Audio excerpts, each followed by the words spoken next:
Hi there, and welcome to another interview. Today, I've got a returning guest, Dave Feldman. You may have heard of him, and he did the first interview a little while ago, and he's back now with some new information. Hi, Dave. Hello. Thanks for having me on, Stephen. That's okay. It's always nice to have a fellow nerdy, geeky sort of person who's a bit of a perfectionist, as we've just been talking about. But um, one of the things that is the bane of my life is trying to explain to people about bloods, and the interpretation is really important. The bloods that I get from people, it's the same bloods, but we could send it to a different lab or we could send it to a different doctor and get a different interpretation. So obviously we're going to be talking about your Keto CTA study and some new information. And I'm going to shut up now and ask you to just go through what is that new information. Sure. Just as a quick refresher, this study takes 100 near lean mass hypersponders. Those are folks, I coined the phenotype, I want to say, in 2017. Basically, those who have very high LDL, high HDL, low triglycerides, and took 100 of them, flew them to Lundquist Institute, which is based out of UCLA. Wherever the participant is in the country, that's where they were flown to, where they would get what's known as a CT angiography, and that's a high resolution heart scan.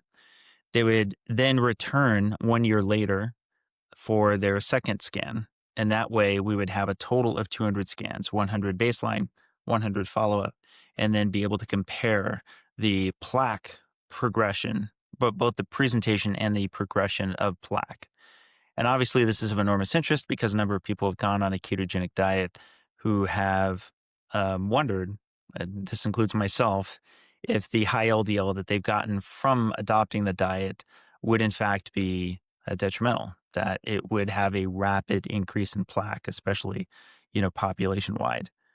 And so, yes, we published the first longitudinal paper on April 7th that included two analyses. One is called a semi-quantitative analysis.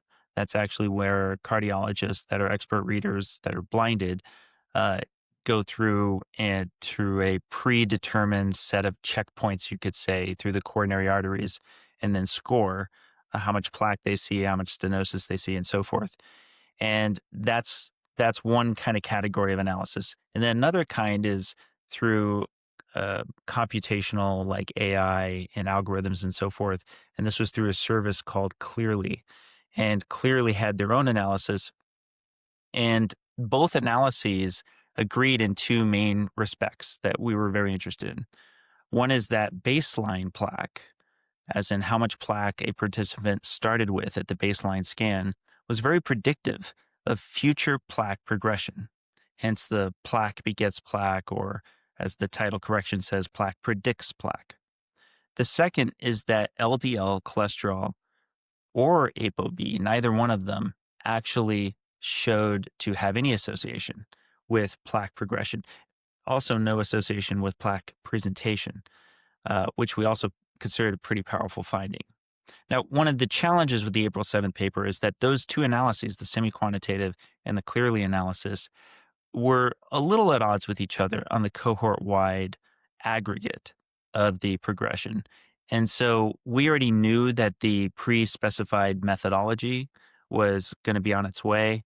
It's called METIS-Q angio, and that's a quantitative method as well, but it takes 2 to 3 hours per scan and requires an expert, not just an expert reader, but somebody who's qualified in that software to utilize it appropriately, and it has to be supervised directly by Dr. Budoff. Those scans take an enormous amount of time and effort. We knew that that would be coming later. But because of the first two analyses having somewhat of a disagreement, we wanted to add an additional one. We added heart flow, and that's a competitor clearly, but they actually even have more scans under their belt and more patients served and so forth in their studies. And so that also got completed earlier than QAngio because these AI services happen quite quickly. And so in total, we have four analyses on the same set of 200 scans. A record breaker, by the way. There's no study that has as many analyses for redundancy as ours does. And so, yes, the more recent data, I know it's a bit of a wind up, are these two additional analyses. So originally we were talking about semi-quantitative and clearly. Now we're also talking about heart flow and Q angio. And interestingly, the latter two agree with the semi-quantitative. So three of the analyses pretty much agree with each other broadly, and clearly kind of stands out. And there's a few different anomalies with clearly that you've heard me talk about in my presentation. And that's another reason why we wanted to just make sure that we had additional redundant, independent analyses so that we could feel confident on what the final data set was for us. Yeah. Now, you mentioned I've heard your presentation and it's on YouTube, the PHC presentation, but some people haven't seen that. What would you say? And I'm sorry about doing this, Dave, because we live in a soundbite type of world. What would be the nub of your presentation? I mean, to me, it was this data now is more convincing and um, it tells us more, basically. I mean, this is the thing. I said to you before we started, I've got a coronary artery calcium scan from years ago, 639. I want to know what works. I'm not wedded to anything in particular. I'm wedded into wanting to know what caused it in the first place. Is there any markers that I could be looking at? And more importantly, is there anything I can do to regress it? So that would be it. So when this study first came out, it didn't seem to give me any of those answers. I'm not being nasty when I say that. I felt there's a lot more to it, as you smirked when I said that. We both realised that was going to be something that would happen. But Yeah. to me, it seems, yeah. Anyway, I'll let you answer that. So, what would you say was the big sort of shining thing from the presentation? Well, this might not be a super satisfying answer, but pretty much what the original title of the paper was reaffirmed that plaque predicts plaque and that ApoB does not. In all four analyses, even the clearly analysis, the baseline plaque was predictive and the ApoB and LDL cholesterol was not.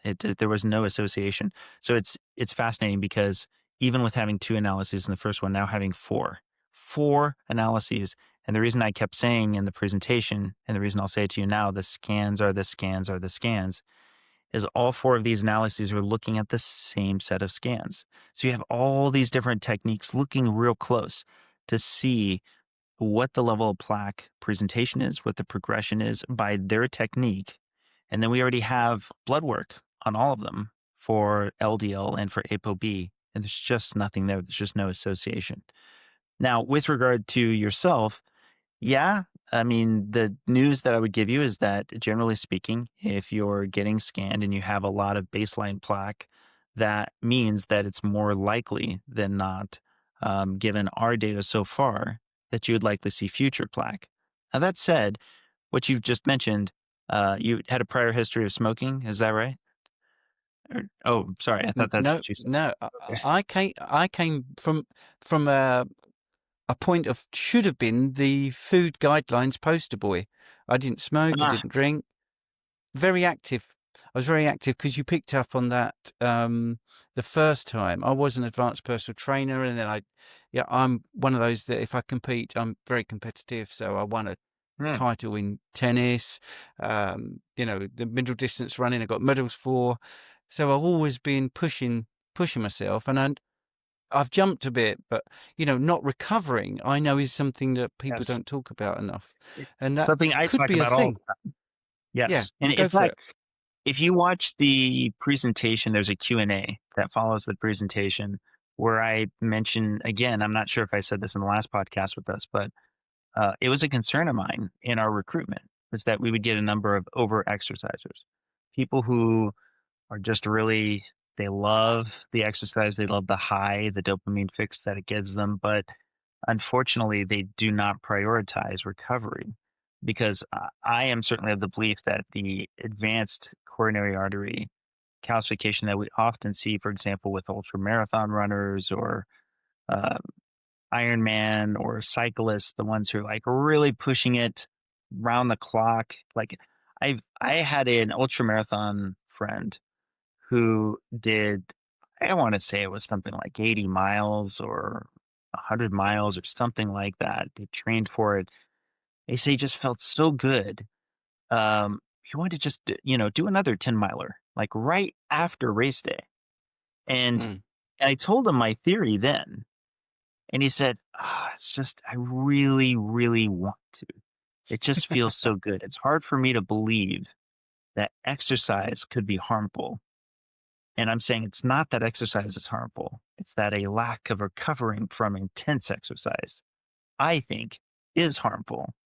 And I think we're ultimately going to find that out, that you have to give your immune response enough runway. If it doesn't have it, you're Absolutely. going to.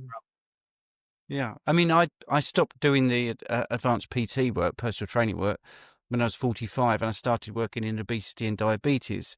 And that was because I was working with a type 1 diabetic who wanted to get to the Olympics, and she did manage to do that. Sure. But what I'd been taught to help a type 1 diabetic and what worked were two different things. So anyway, um, yeah, I agree with the overtraining. I always use the example, if you're watching someone like Djokovic playing tennis and he plays on Monday, then on Tuesday, then on Wednesday, then on Thursday, then on Friday, at some point your brain's going to go, he can't keep doing this. He needs a rest. Yeah. It's so simple. But anyway, going back to your study, I wouldn't mind addressing a couple of the sort of criticisms.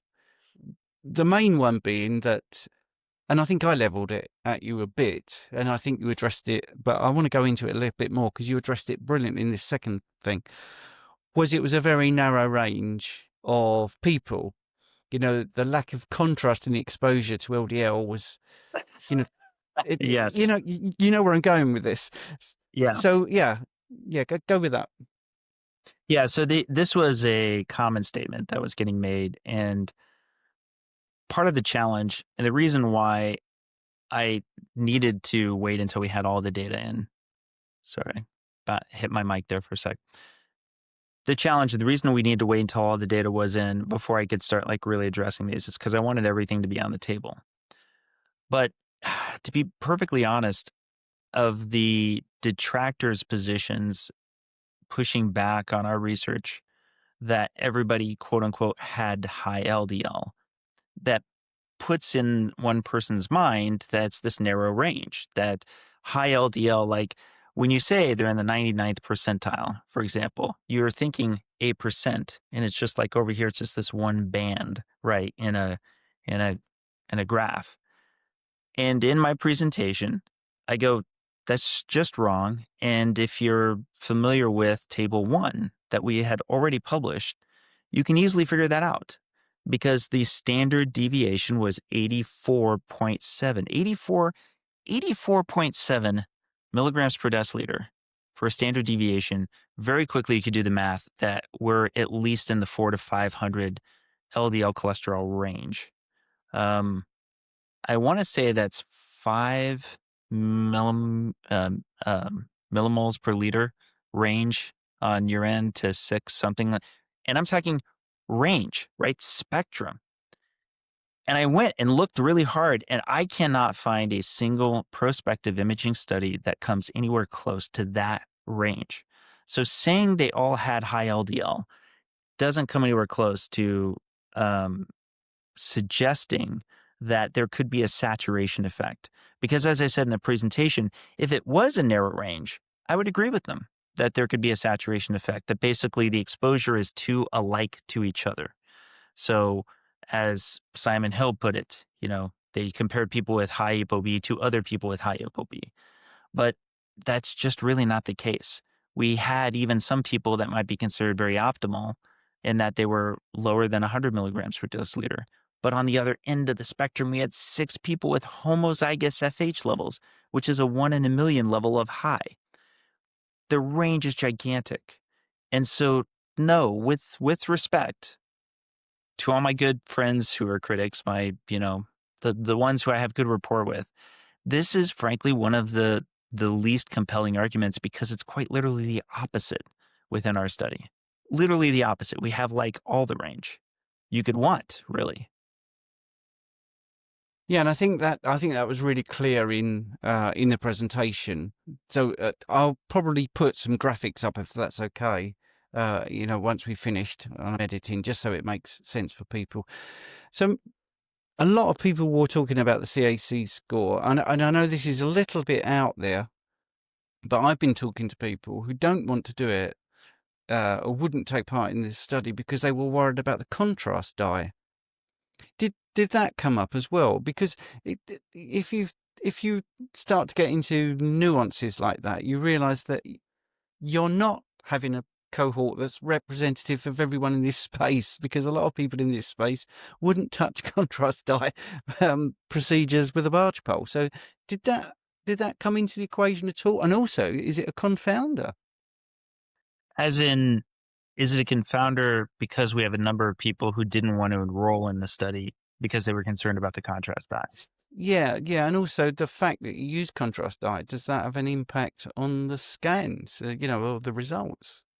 Well, to do a CT angiogram, you need contrast dye. Yes. There's no, Yeah. so not really, because you have to No? compare it Okay. to other CT scan Yeah. studies. Like, I Yes. mean, there's no getting around it. Now, I don't want to be dismissive.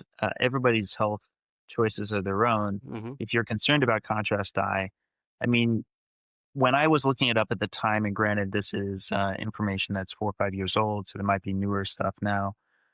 There were various forms of more temporary discomfort, but I want to say maybe 1 in 10,000 experience like long-term kidney issues. I want to say something to that effect. And I don't want to be dismissive of that, right? There's a number of people that might say that's still too high. Like I don't, that's uh, 1% of 1%. And I just rather not take the chance if I don't need to. And I want to respect that decision. But if, at least anecdotally, when talking about this in the groups, I want to say maybe 2 comments came up total. There were more people who were concerned about taking time off of work or travel considerations, or I mean, it just didn't seem to be that high of a concern for others. I myself have had 2 CT angiograms, and I plan to have a third one, probably sometime in the next couple of years or something to that effect. Again, that's not me being dismissive, but really, the contrast dye wasn't my chief concern. Initially, with CT angiograms, before they got lower dosage, I was concerned about the radiation dosage. But now the radiation dosage is crazy low for the return on the investment, in my opinion. I think both my scans were 2 millisieverts. And to give a sense of perspective, that's about 5 mammograms, right? For a high resolution CT angiogram that shows both calcification and non-calcified plaque. Now, you're already familiar with CAC. CAC is like a mammogram and a half and takes no contrast dye. And I don't I don't want anything I say to be perceived as medical advice, but man, a CAC, I've gotten more bullish than I've ever been. It's the data behind it's so great. The study out of Denmark it was with 23,000 symptomatic patients. They were symptomatic such that they would be referred to get a CT angiogram. And of course, CT angiogram includes a CAC. It's the first pass of a CT angiogram. And that data, they showed just how correlated the two were. It's not to say that if you have a 0 CAC, you don't have soft plaque, but the odds are so incredibly low. It's incredible for there to be severe soft plaque. And that, yeah, anyway, not to get on my soapbox about that one, but I'll just, not to, again, not to sound like I'm proselytizing or anything along those lines, but at this point in time, in 2025, I feel like we benefit from how low a radiation all of these things have gotten for actual imaging. Imaging is extremely prognostic as to future events. It's extremely powerful. And if you have plaque at baseline, it's not the end of the world, but it does give you something to work with since you can now get successive scans. Again, because the radiation dosage is so low, you can see how you're doing with whatever interventions you're working with to try to reduce your cardiovascular disease risk. And that's amazing. Yeah, absolutely. I want to get onto regression because that's one of the things that is pretty nailed on. That you saw regression and you've produced these wonderful waterfall graphs, which I'd like you to just go through from memory. You seem to be able to remember everything, which I don't. I'm not surprised the amount of times you've talked about this. But I want to add a question that people don't seem to really ask, and that, when you did see regression, did you find something that those people were doing that shone out as why they might be getting that regression? For me, and I'm going to go very broad here.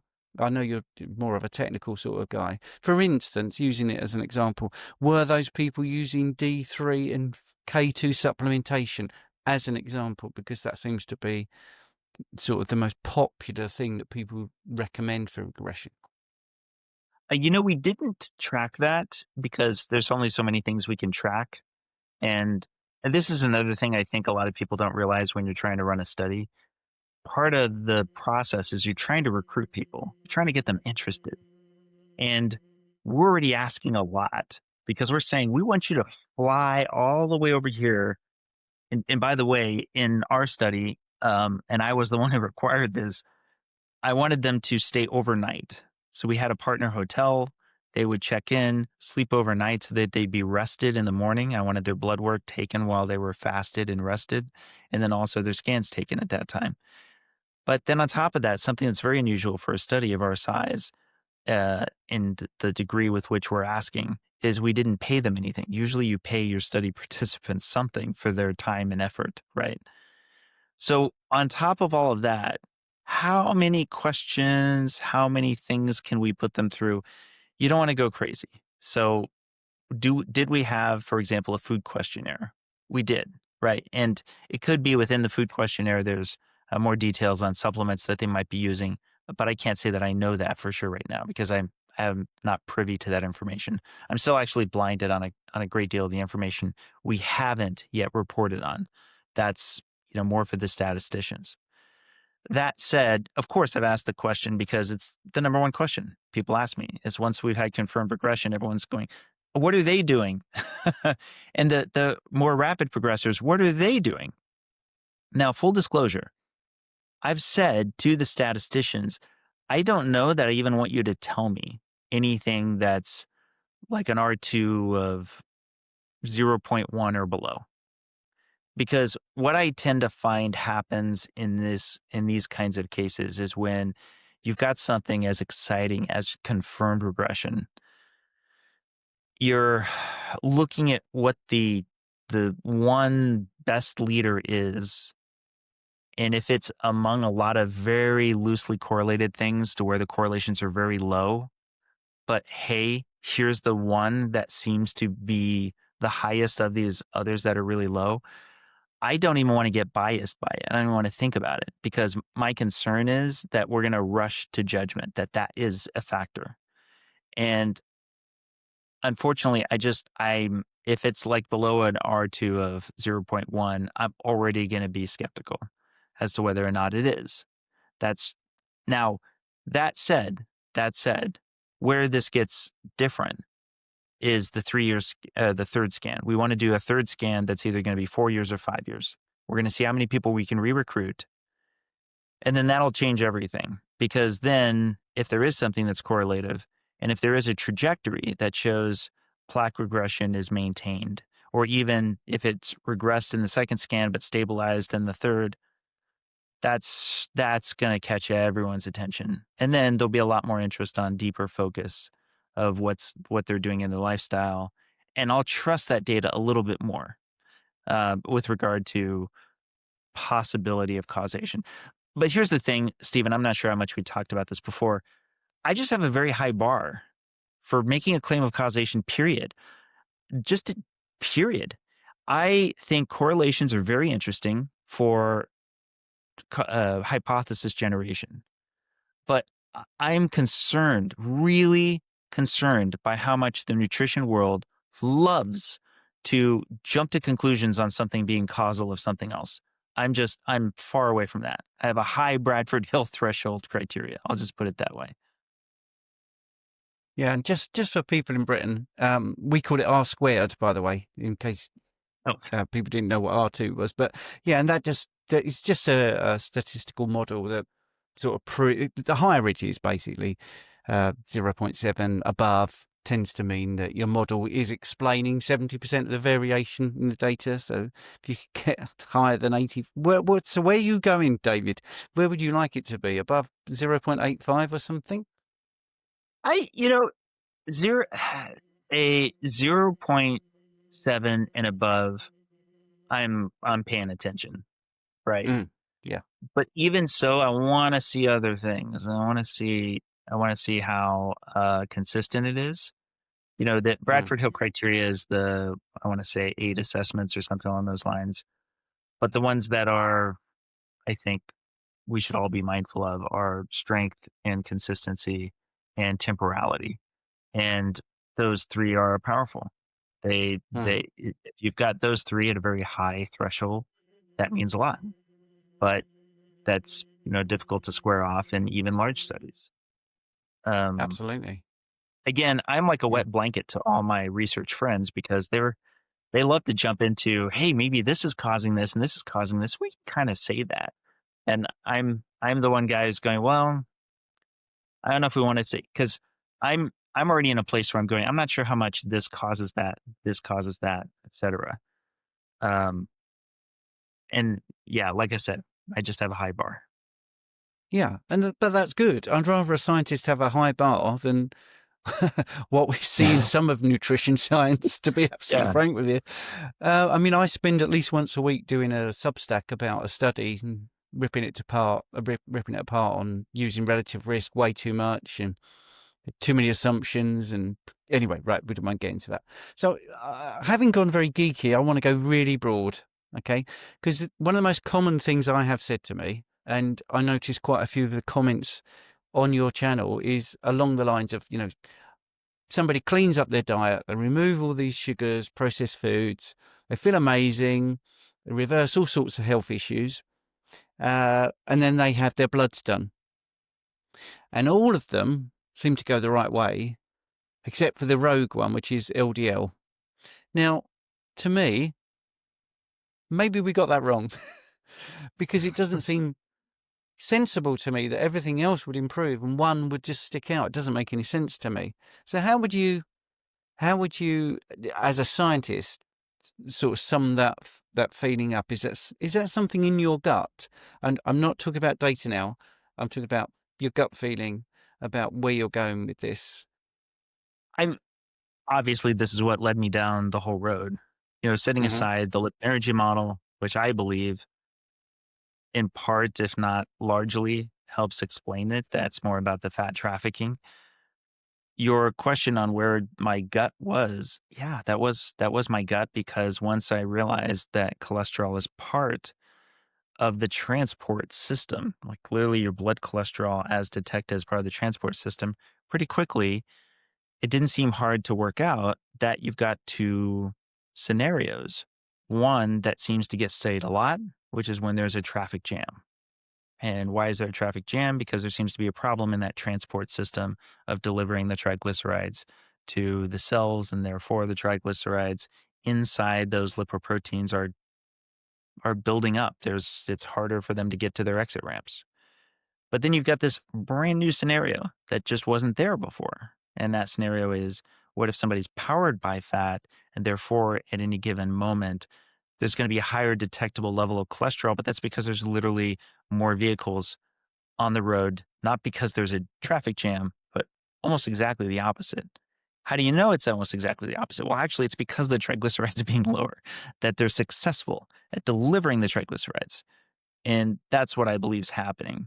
Now, stepping aside from the geek aspect, that led me immediately to using social media to try to test this. I kept asking around. I kept saying, hey, do we have this triad anywhere in science where we have high HDL and low triglycerides alongside high LDL? Because it seems like we only have the reverse. It seems like when we're looking at people with metabolic syndrome, those are two of the criteria: is the low HDL and the high triglycerides. And those two are much more predictive than LDL cholesterol anyway. It's just those two are not easy to change pharmacologically, right? There's not medication that can easily change those numbers. So, okay. So does this triad, are there any studies that show this triad? And there were some associational studies. Indeed, they were low risk, relatively speaking. But even then, those were, I want to say one of them was for an LDL of 130 cut point, and it was discrete. It was between those who had it, those who didn't. And another one was, I want to say 168, something like that. And the floor of our eligibility was 190. So 17, yes, came in underneath eligibility once they were finally worked up. Those were the ones I was talking about that expanded the range. But the other 83 were not. They were well into heterozygous FH territory.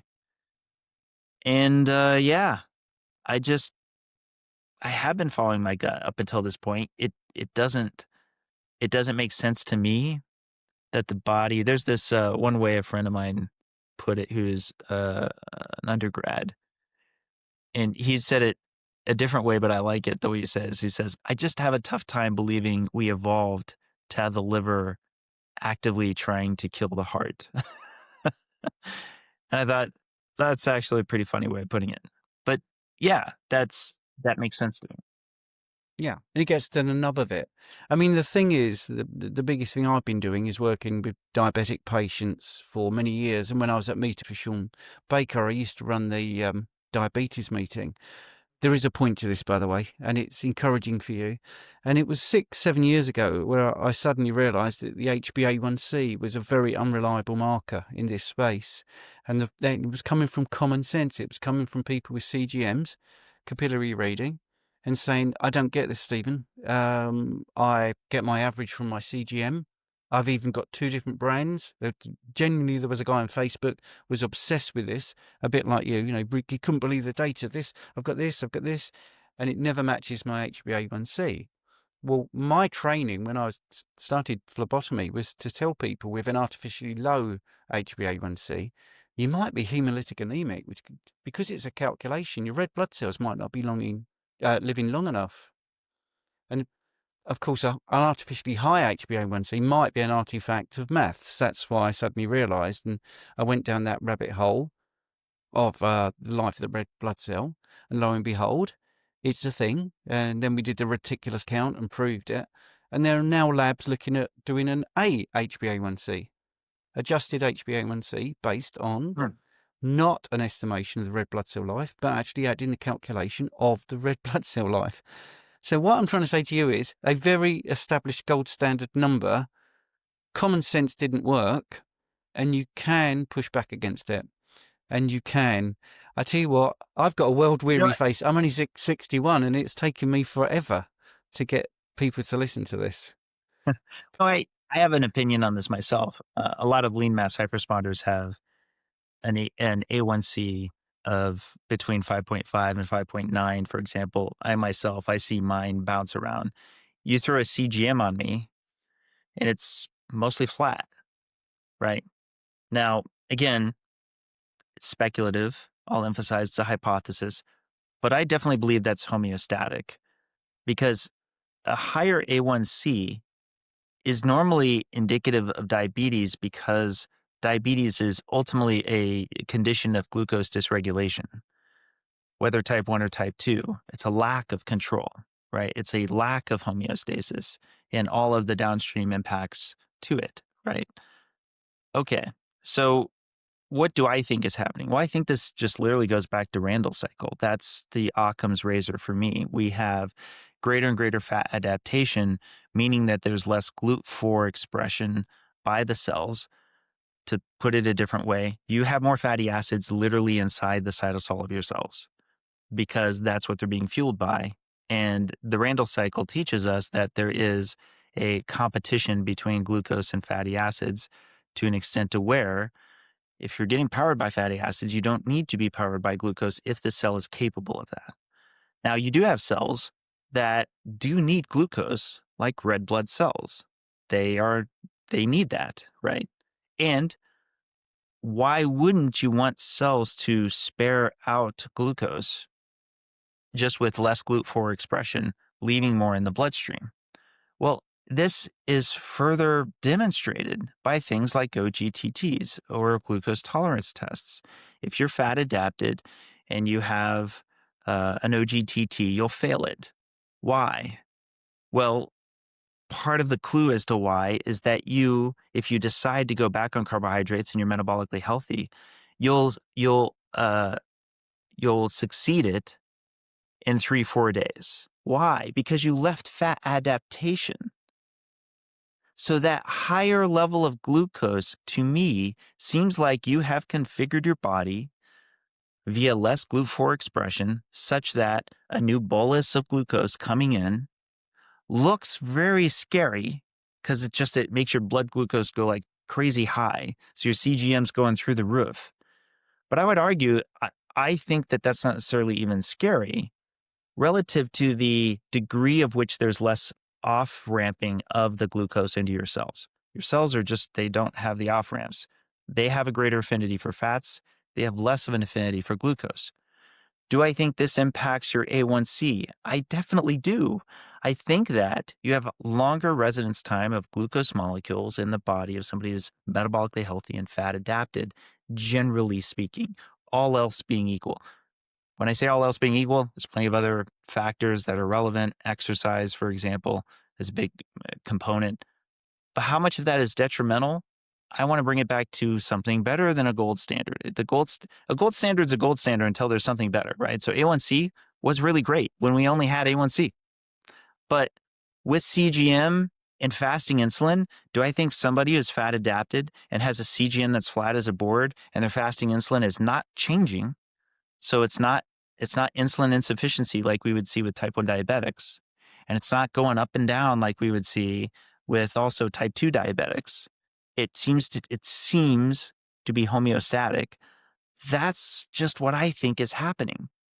Now, if it really was progressive type 2 diabetes that I'm experiencing when I'm seeing my A1C in that range, then I would expect it to continue going up. And I would expect that the same of the existing lean mass hypersponders. But you have a bunch of people like me who are saying, I don't know. I think this is a new context. And I push back on just the assumption that we can take existing population data and take it right back and apply it to this new context. Okay, sorry. Kind of went on a little bit of a rant there. But again, I feel like this is common sense. I feel like it's just a matter of applying it. Look, you see, this book I wrote is the guide to blood tests in the context of low carb, ketogenic, and carnivore, because you hit the nail on the head. And it wasn't to get that plug in. Actually, I was very surprised you went that far with what I was talking about there, because there are so many readings that are context dependent. T3 is another one where people say it's tanked, but no, if there's less glycolysis, you need less T3. Yes. Well, simple. You need more hormone sensitive lipase being activated inside your fat cells so that more of the fat is going out. You need that because more of it's also coming back in again. That might sound strange, but that's because that's the fuel supply that you need to stage and pace through. And in that context, I expect there to be lower T3. That it makes total sense to me. Yeah, absolutely. I could talk about this for ages, but I'm very conscious of your time. But I'd love to hook up and talk more about other things because you're a very intelligent guy and you're interested in the blood, so am I. So maybe we could do that some other time. Just for viewers that are interested in the milligrams per deciliter to millimoles, you can't use the same conversion factor for glucose, which is 18.2, when it's cholesterol, because you'll go in from one to a molecular weight of the other. It's a different factor. So 100 milligrams per deciliter is 2.6 millimoles per liter. Yeah, I think it's 38.67. Yeah, 38.67. And also worth emphasizing for cholesterol, not for triglycerides. Triglycerides are a different weight. Yes, you see? It's this is it. We're sorry about that. Or at least I'm sorry about that. Our country still likes to come up with its own. No, Yeah. Well, it comes up ever such a lot because if I do a live Q&A, I do a live Q&A every Sunday. I obviously talk in English numbers, and then people know a little bit, so they'll do a conversion and they'll get it wrong. They don't realize that HDL, LDL is different, glucose is different yet again. So they keep getting it wrong. Oh, wow, I've just worked mine out and it's this. And I'm like, no, you've got that wrong because you've used 18 or you've used 38. We shouldn't. Anyway, right. I David. wish we went by weight though. I like that. I prefer millimoles per liter, but whatever. Yes, yes. Well, I do, but sometimes I'm really cross with the milligrams per deciliter because the difference seems more scary. So someone might say, yeah, my blood yesterday was 98 and now it's 115. I'm like, yeah, Yeah. it's gone up 0.1 millimole, whatever. Right. So it is all contextual. Anyway, I hope you enjoyed your 45 minutes. Do you feel like there's anything else you'd like to say about your what's next, for instance, with your study? Well, what's next is that we're actually going to publish the paper, and that's in the process right now. There's still lots of discussion that needs to, take place. And yes, as I kind of hinted off a little bit earlier, we're also in a process of seeing if we can get an extension. And the only question is whether it'll be the 4-year scans or the 5-year. If it's 4-year, then we'd be starting this October. If it's the 5-year scans, then we'd be starting a year from this October. So that's the only piece I don't know yet, but I'm pretty sure it's going to happen. Brilliant. Dave Feldman, thanks very much. Thank you.